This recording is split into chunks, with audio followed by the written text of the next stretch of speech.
It strikes me that many churches in my tradition and churches like ours like to talk about justice, like to talk about being people of justice and committed to God's justice. And yet, so often we are absent, totally absent, when it comes to talking about the pain and the injustice that we've been discussing today that faces the LGBT plus community. We are, in some ways, I think, pushed through fear into silence by those who fear that this is a slippery slope and a direction in which we do not want to travel.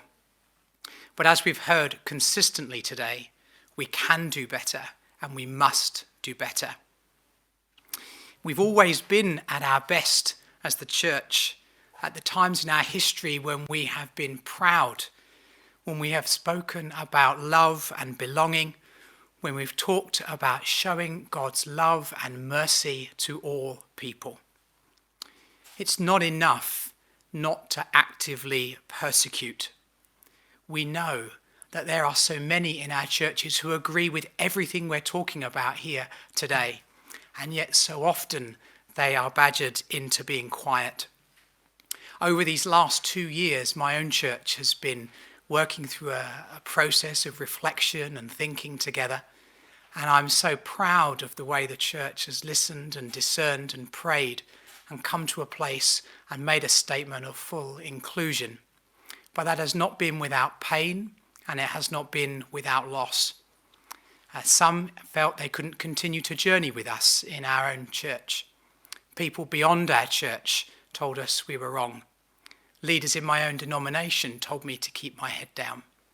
And yet, the justice that we need to speak of called for more. Silence is not enough anymore. Silence has in fact never been enough. The pain is too great, and the injustice calls for more from us. I believe God calls for more from us. And we can do something about it.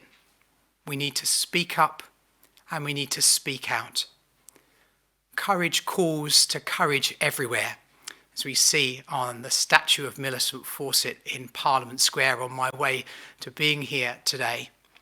And friends, I think we've seen so much courage from all of the people who have shared their stories.